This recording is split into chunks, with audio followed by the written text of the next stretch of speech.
वयम् द्वादशैते विजानीमो धर्मं भागवतं भटाः गुह्यं विशुद्धं दुर्बोधं यज्ञात्मा कृतमश्नुते. So in the previous class, we were discussing Shloka 8, first canto, 9th chapter, Shloka number 8. Anye cha munayo brahman brahmarata malaha शिष्यैरुपेता आजग्मु kashyapangirasadayah. So till now we have seen that Bhishmadev is lying on a bed of arrows and the war has been won by the Pandavas, and Krishna has instructed all the Pandavas to dress very nicely and to present themselves in front of Bhishma Deva and get his blessings, and especially for Yudhishthira, because Yudhishthira Maharaj after the end of the war was feeling very morose after seeing the countless deaths caused by the war, and he was feeling he felt that he is unable, or he will not be a good king. So to understand the true nature and the true duties, occupational duties of the king, Krishna had instructed Yudhishthir Maharaj to get the advice from Bhishma Deva. So we have seen that when Pandavas arrived, all the great rishis, all the Devarshis, Brahmarshis, and Rajarshis have also arrived to witness and to offer their respects to Bhishma Dev. So in this verse, the purport in the purport, Prabhupada discusses about various rishis. In the previous purport, we have seen Parvata Muni, Narada Muni, Vasishtha, Parshuram, and then Asita, and all the other rishis. Here, Prabhupada is continuing with the translation. We have seen the first of the Munis, that is Shukadev Goswami, and we'll continue from Kashyapa. So the second Muni or second Rishi who has been explained in the purport in the shloka number 8 is Kashyapa. So one of the Prajapatis, the son of Marichi, and one of the son-in-laws of Prajapati Daksha. He is the father of the gigantic bird Garuda, who has given elephants and tortoises, who was given elephants and tortoises as eatables. He married 13 daughters of Prajapati Daksha, and their names are Aditi, Diti, Danu, Kashtha, Arishtha, Surasa, Ila, Muni, Krodhavasha, Tamra, Surabhi, Sarama, and Timi. He begot many children, both demigods and demons, by those wives. From his first wife, Aditi, all the 12 Adityas were born. One of them is Vamana, the incarnation of Godhead. This great sage Kashyapa was also present at the time of Arjuna's birth. He received a presentation of the whole world from Parshuram, and later on, Parshuram, and later on, he asked Parshuram to go out of the world. His other name is Arishtanemi. He lives on the northern side of the universe.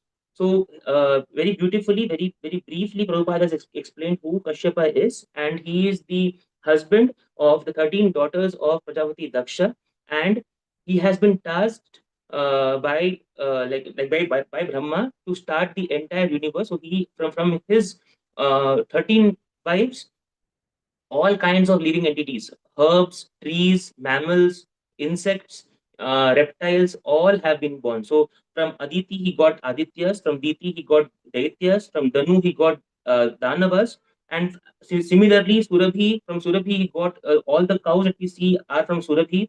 Then Surasa gave rise to all the aquatic animals. Then Krodhavasha and Kashta and Arishta, they gave birth to all kinds of animals. So he was tasked to give to start the universe. The next is Angirasa. He is the son of Maharshi Angira. He is known as Brahaspati, the priest of the demigods.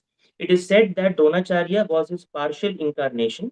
Shukracharya was the spiritual master of demons, and Brahaspati challenged him. His son is Kacha, and he delivered the fire weapon first to Bharadwaj Muni. He begot 6 sons, like the fire god, by his wife Chandramasi, one of the reputed stars. He could travel in space, and therefore he could present himself even in the planets of Brahmaloka and Indraloka.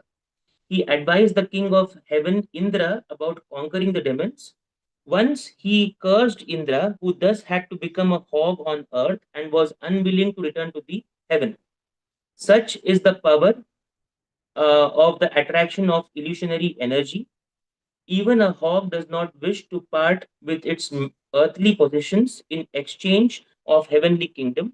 He was the religious preceptor of the natives of different planets. So Brahaspati's one more name is Angirasa, and we know that Brahaspati is the guru of all the demigods. So we'll go to the next verse, and at the end we will sing the Bhishma Stuti, that is 11 verses starting from 32 to 42. Mataji, till what time can I continue? Prabhuji, I think Continue, some continue, people have Rohit. to. चलता रहना. Till 9:15, is it okay? हाँ. That Okay, should be Mataji. okay. Okay, ma'am. So ninth verse. Tan sametan महाभागान् उपलभ्य वसुत्तमः पूजयामास धर्मज्ञो देशकालविभागवेत्. Translation and purport by Srila Prabhupada. Srila Prabhupada ki jai. Bhishma Dev, who was the best amongst the eight Vasus, received and welcomed all the great and powerful rishis who were assembled there, for he knew perfectly all the religious principles according to time and place. Purport. Expert religionists know perfectly well how to adjust religious principles in terms of time and place. All the great acharyas or religious preachers or reformers of the world executed their missions by adjustment of religious principles in terms of time and place. There are different climates and situations in different parts of the world, and if one has to discharge his duties to preach the message of the Lord, he must be expert in adjusting things in terms of the time and place. Bhishma Deva was one of the 12 great authorities in preaching this cult of devotional service, and therefore he could receive and welcome all the powerful sages assembled there at his deathbed from all parts of the universe. He was certainly unable at that time to welcome and receive them physically because he was neither at his home nor in a normal, healthy condition. But he was quite fit by the activities of his sound mind, and therefore he could utter sweet words with great expressions, and all of them were well received. One can perform one's duty by physical work, by mind, and by words, and he knew well how to utilize them in the proper place, and therefore there was no difficulty for him to receive them, although physically unfit. So, a short purport, but a very, very important purport. Here, Prabhupada explains that the religious principles have to be adjusted with time and place, and the great acharyas or the reformers of the world, they are able to execute the mission of Lord by adjusting the religious principles with respect to the time and place. And here, Prabhupada also says that depending on the different climatic situations, the different situations around the world, it is, and if one has to discharge his duties, he must be expert in adjusting with those conditions, and Bhishma Deva is one of them. So then it might be said that if the religious principles are have to be adjusted, then if someone is unable to perform his duties properly, the amount of devotional service can be reduced. So Prabhupada did not ever think of this, or did not ever preach this. So there were many instances where, at the start, when ISKCON was spreading in America, the devotees who were full-time devotees, they had to do multiple jobs. They had to worship the Lord, they had to clean, they had to cook, and they had to go out in bus parties, in bus sankirtan parties for book distribution. So by doing all of these things, one of the full-time devotees had inquired to Prabhupada that because we are getting up early in the morning, we have to clean the temple for by ourselves, we have to clean the utensils. Then we some of us have to do the archana puja. Some of them they were given Brahman initiation, so they had to do the archana puja, and then at around 8 or 9 o'clock, after finishing all of these things, they should start rushing towards the bus for the book distribution. So because all of this is taking place, can we reduce the amount of rounds that we are chanting? Prabhupada was strict in this, that he said no, that 16 rounds is the minimum. Without this, even if other things are not happening, it is okay, but 16 rounds is the minimum. So here, Prabhupada did not budge, did not adjust to the time and place. What he adjusted, we can see in his principles that he adjusted to the time and place, because as per the sannyasa dharma, one should not cross the ocean. But because it was important to spread the message of Chaitanya Mahaprabhu, he adjusted with the time and place. In Satyuga or in Dwapara or in Treta, crossing the ocean or using the modern amenities would have been unthinkable for a sannyasi. But because when there are two dharmas to be upheld, the one which gives more, the one which causes more benefit, and which is true to which is the closest to the true dharma, that has to be followed, and Prabhupada followed that dharma, and that is why he went abroad and he spread the message of Lord Chaitanya. Then again, in the same purport, Prabhupada is also explaining how Bhishma Deva was able to receive and to welcome all those who had come to visit him. So, in one of the lines, Prabhupada is saying that he was certainly unable at that time to welcome and receive them physically, because he was neither at his home nor in a normal healthy condition. So, as a grahastha or as a devotee, when senior devotees come to our place, it is our duty to receive them and to greet them. So one can perform one's duty, Prabhupada is writing, by physical work, by mind, or by words. So by our body, that is tan, and by that is Vapu Seva, then Manasik Seva, and then from our mouth, by our words. So the highest is the physical work. If one is able to please our spiritual master by performing physical work, that is the greatest. But if, say for example, our Guru Maharaj is not in front of us, or he is not in our association, like he is not giving his association to us, he has not come there physically, so by mind as well, we can offer all our respects and we can welcome him in our minds.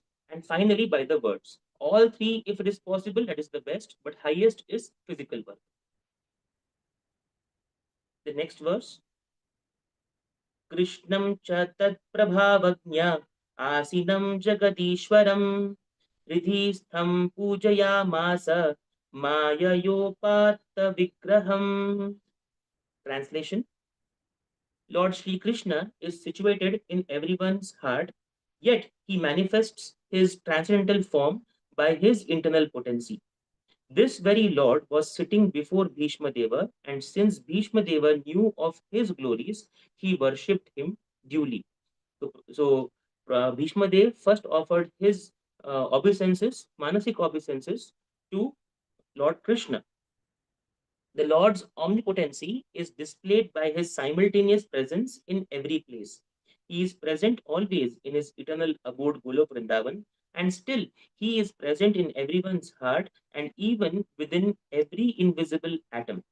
When he manifests his eternal transcendental form in the material world, he does so by his internal potency. The external potency or the material energy has nothing to do with his eternal form. All these truths were known to Sri Bhishma Deva, who worshipped him accordingly. And that is why Bhishma Deva is one of the Mahajans, because he knows the Bhagavata Dharma. And Bhagavata Dharma, it is basically the understanding of Lord in three forms, in the form of Brahman, in the form of Paramatma, and in the form of Bhagavan. And to know that Lord is untouched by Lord's own external potency, that is Mahamaya. When Lord appears on in this material world, he appears through his yoga maya, and because he is omnipotent and omnipresent, he is there everywhere. So in all the atoms, in all of us, he is present as Paramatma. In all the atoms, he is present as Sankarshana, and yet he is there even in Golok Vrindavan. The next verse. Panduputranupasinaan prashraya me प्रश्रय प्रेम संगतान अभ्याचष्टानुरागाश्रैर अंधीभूतेन चक्षुषा. The translation: the sons of Maharaj Pandu were sitting silently nearby, overtaken with the affection of their dying grandfather. Seeing this, Bhishma Deva congratulated them with feeling. There were tears of ecstasy in his eyes, for he was overwhelmed by love and affection. Purport: when Maharaj Pandu died, his sons were all small children, and naturally they were brought up under the affection of elderly members of the royal family, specifically by Bhishma Deva. Later on, when the Pandavas were grown up, they were cheated by cunning Duryodhan and company, and Bhishma Deva, although he knew that the Pandavas were innocent and were unnecessarily put into trouble, could not take the side of Pandavas for political reasons. At the last stage of his life, when Bhishma Deva saw his most exalted grandsons, headed by Maharaj Yudhishthir, sitting very gently at his side, the great warrior grandfather could not check his loving could not check his loving tears, which were automatically flowing from his eyes. He remembered the great tribulations suffered by his most pious grandsons. Certainly, he was the most satisfied man because of Yudhishthir's being enthroned in the place of Duryodhan, and thus he began to congratulate them. So Bhishma Dev's situation is that of is very very what do you say, troublesome. His He was bound to his duties because of because of political reasons, because he had made a vow to always protect the throne and never sit on the throne. He could not check the Kauravas against their atrocities that they had put on the Pandavas. Similarly, yet on the same time, Bhishma Deva was loved the Pandavas too much. So when Pandu, along with Kunti and Madri, had gone to the forest, and in the forest when Madri and Pandu they left their bodies, Kunti, along with the five sons, came back to Kurukshetra, came back to the Kauravas, came back to Hastinapur, and they were welcomed by Bhishma Dev. And Bhishma Dev personally saw that the sons of Pandus and the sons of Kauravas were trained properly in the art of warfare and the art and in the science of ruling the kingdom. The next verse: Aho kashtamaho nyanyam यद्युयं धर्मनन्दनाः जीवितुं नार्हथ क्लिष्टं विप्रधर्माच्युताश्रयाः. So Bhishma Deva said, "Oh, what terrible sufferings and what terrible injustice you good souls suffer for being the sons of religion personified. You did not deserve to remain alive under those tribulations. Yet you were protected by the Brahmanas, God, and religion." So, purport, Srila Prabhupada, Maharaj Yudhishthir was disturbed due to the great massacre in the battle of Kurukshetra. Bhishma Dev could understand this, and therefore he spoke first of the terrible sufferings of Maharaj Yudhishthir. He was put into difficulty by injustice only, and the battle of Kurukshetra was fought just to counteract this injustice. Therefore, he should not regret the great massacre. He wanted to point out particularly that they were always protected by the Brahmanas and the Lord and religious principles. As long as they were protected by these three important items, there was no cause of disappointment. Thus, Bhishma Deva encouraged Maharaj Yudhishthir to dissipate his despotency, despondency. As long as a person is fully in cooperation with the wishes of the Lord, guided by bona fide Brahmanas and Vaishnavas, and strictly following religious principles, one has no cause of despondency. However, trying the circumstances of life.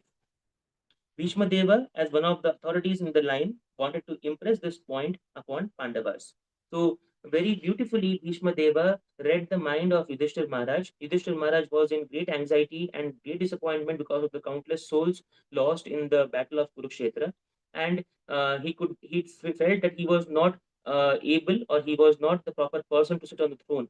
So Bhishma Dev, the first word that he uttered was that the Pandavas were put through terrible sufferings, and they were innocent, but they were put through terrible sufferings and tribulations by the Kauravas, and the entire point of the war was to negate that, because all that happened with Kauravas, all that had happened with Pandavas because of Kauravas was adharma, and the war which was fought was for the victory of dharma over adharma. And Bhishma Deva, because he is a Mahajan, he is a Mahabhagavata, he knew that Yudhishthir Maharaj and the Pandavas were guided, and they will always take the guidance of Brahmanas, the Lord, and the religious principles. And that is why when Yudhishthir Maharaj was sitting very, very gently and silently, Bhishma Deva uttered that you were protected, that they were protected by the Lord, by the Brahmanas, and by the religious principles. So very beautifully, Prabhupada has written over here that if someone has taken ashray of Lord, under the ashray of a bona fide spiritual master, and is following the religious principles, no matter how much troublesome the situation of life may be, that person will always glide through those troubles. The next verse, samsthite tirthate pandau Pritha बालप्रजावधूः युष्मत्कृ युष्मत्कृते बहुन् क्लेशान् प्राप्ता तोकवती मुहुः. Translation: As far as my daughter-in-law Kunti is concerned, upon the great general Pandu's death, she became a widow with many children, and therefore she suffered greatly. And when you were grown up, she suffered a great deal also because of your actions. Purport: The sufferings of Kunti Devi are doubly lamented.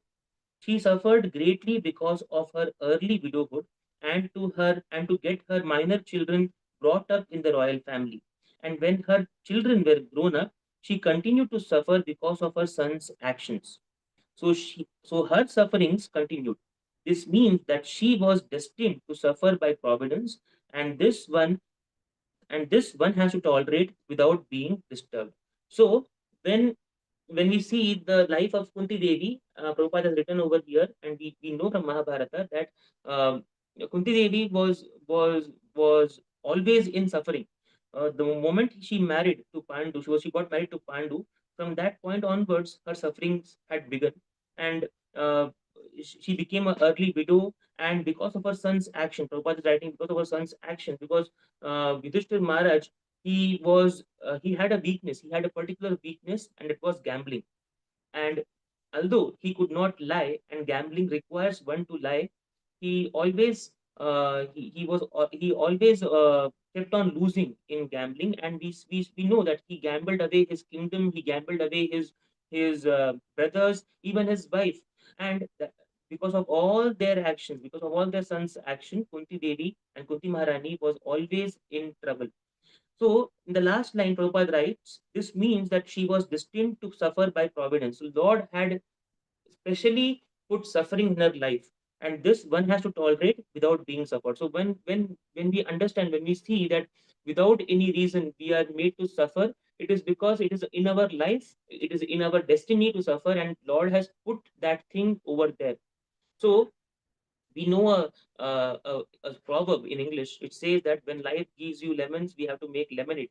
So Kunti Maharani made the most of the lemons that were given to her life, because in the next chapter, when Krishna is trying to go back to Dwarka, we see Kunti Maharani praying to the Lord, saying that, so, say for example, if we have been given sufferings for say for just for 1 year, the next year we will all pray to the Lord that we should not be given sufferings. But Kunti Maharani specifically wanted Lord to give her more sufferings, because Kunti Maharani knew that her nephew, that is Krishna, was the supreme personality of Godhead. And because even in spite of all the sufferings, she was always in bliss, because she was always at the feet of the Supreme Lord. So she made the most of the sufferings. She, in one of the lines, in one of the verses, she says that, uh, please give me sufferings, because if sufferings are there, you are there with me. The moment you give us joy, what happens? The moment the Pandavas won, Krishna left back to Dwarka. But till the sufferings were there, Krishna was there with them each and every moment of their lives. So Kunti Maharani's life is one of that of suffering. The next verse, Sarvam Kalakrutam Manye Bhavatam Cha Yat Bhavatam Cha Yadapriyam Sapalo Yadvashe Lopo Vayoriva Ghana Valihi. In my opinion, translation, in my opinion, this is all due to the inevitable time under whose control everyone in every planet is carried, just as the clouds are carried in the wind. Purport, there is control, there is control by time all over the space within the universe, as there is control by time all over the planets. All the big gigantic planets, including the sun, are being controlled by the force of air, as the clouds are carried by the force of air. Similarly, the inevitable Kala or time controls every action of the air and other elements. Everything, therefore, is controlled by the Supreme Kala, a forceful representative of the Lord within the material world. Thus, Yudhishthir Maharaj should not be sorry for the inconceivable action of time. Everyone has to bear the actions and reactions of the time as long as one is within the conditions of the material world. Yudhishthir should not think that he had committed sins in his previous birth and is suffering the consequences. Even the most pious has to suffer the condition of material nature. But a pious man is faithful to the Lord, for he is guided by the bona fide Brahmana and Vaishnava following the religious principle. These three guiding principles should be the aim of life. One should not be disturbed by the tricks of eternal time. Even the great controller of the universe, Brahmaji, is also under the control of that time. Therefore, one should not grudge being thus controlled by time despite being a true follower of religious principles. So, Prabhupada, Bhishma Dev is writing, and Bhishma Dev has said that everyone is under the control of Kala, the supreme Kala, the forceful representation of Lord in this material universe. So, Lord is present everywhere, even within all living entities. And in this universe and in every universe, Lord presents himself as Kala, the divine, the eternal time. And Kala makes everyone suffer because that is the because the Kala makes us aware of the true nature of material world, that is Dukhalayam Ashashvatam. So everyone is suffering because of the presence of Kala, and if we are suffering, uh, and we have to take and we should not be complaining about it. Rather, we should be faithful to the Lord, and should be guided by the bona fide Brahmana and Vaishnavas following the religious principles. So in the previous, the back in the two verses, uh, Bhishmadev said that you were being uh, blessed by the Lord, by the Brahmanas, and by the religious principles, and these three are the only ashray which will help us to avoid being disturbed by the tricks of the eternal time.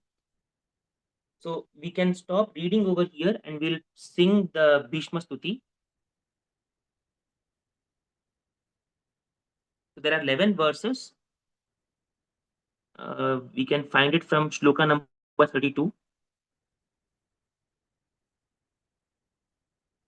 Sri Bhishma Uvacha इति मतिरुपकल्पिता वितृष्णा भगवती सात्वत पुंगवे विभुम्नि स्वसुखमुपगते क्वचिद् विहर्तुं प्रकृतिमुपेयुषि यद्भव प्रवाहा त्रिभुवनकमनं तमालवर्णं रविकरगौरवराम्बरम् दधाने वपुरलककुलावृताननाब्जं विजयसखेरतिरस्तु मे नवद्या युतितुरगरजो विधूम्रविश्वक् कचलुलितश्रमवार्यलङ्कृताशे मम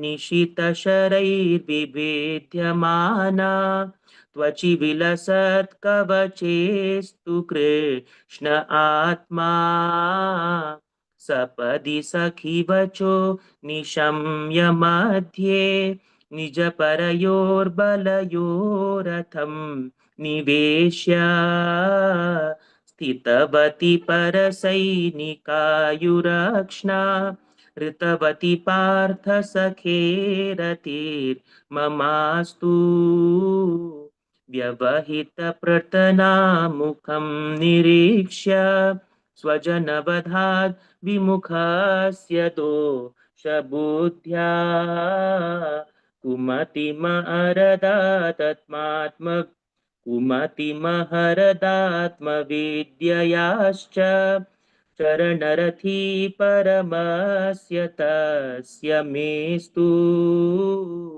स्वनिगमम् अपहाय मत्प्रतिज्ञां ऋतमधिकर्तुमवप्लुतो रथस्था धृतरथचरणो व्ययाच्चलद्गुर्हरिरिव हन्तुमिभं गतो तरीया शितविशिखहतो विशीर्णदंश शतजपरिप्लुत आतता यिनो मे प्रसभमभिससारमत्वदार्थं स भवतु मे भगवान् गतिर्मुकुन्द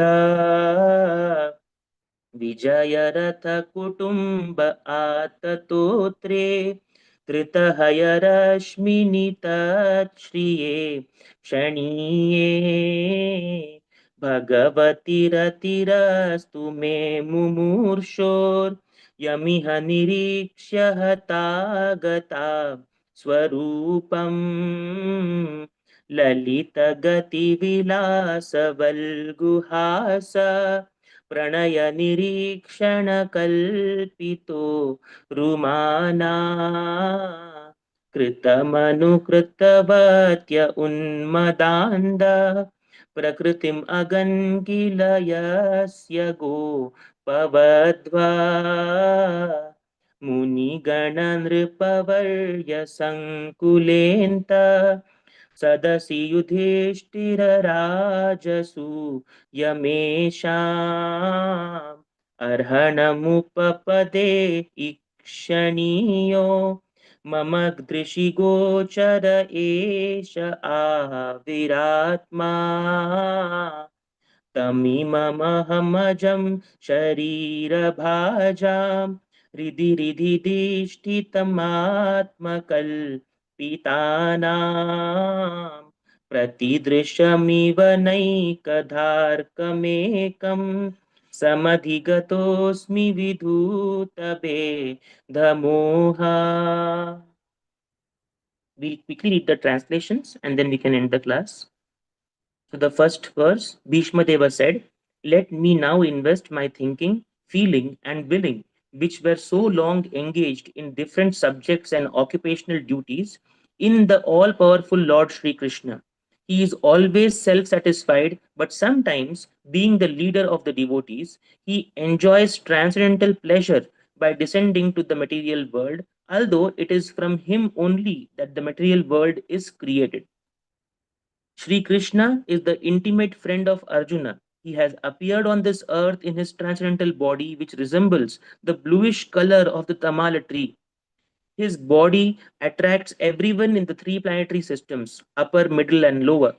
May his glittering yellow dress and his lotus face, covered with the paintings of sandalwood pulp, be the object of my attraction, and may I not desire fruitive results. On the battlefield where Sri Krishna attended Arjuna out of friendship, the flowing hair of Lord Krishna turned ashen due to the dust raised by the hoofs of the horses, and because of his labor, beads of sweat wetted his face. All these decorations, intensified by the wounds on his skin dealt by my sharp arrows, were enjoyed by him. Let my mind thus go unto Sri Krishna.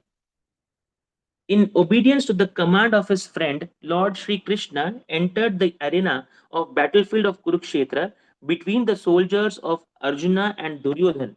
And while there, he shortened the lifespans of the opposite party by his merciful glance. This was done simply by his looking at the enemy. Let my mind be fixed unto Krishna.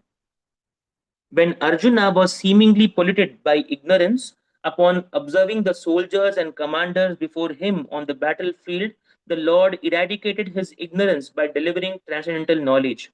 May his lotus feet always remain the object of my attraction. Fulfilling my vow and sacrificing his own promise, he got down from the chariot, took up its wheel, and ran towards me hurriedly, just as a lion goes to kill an elephant.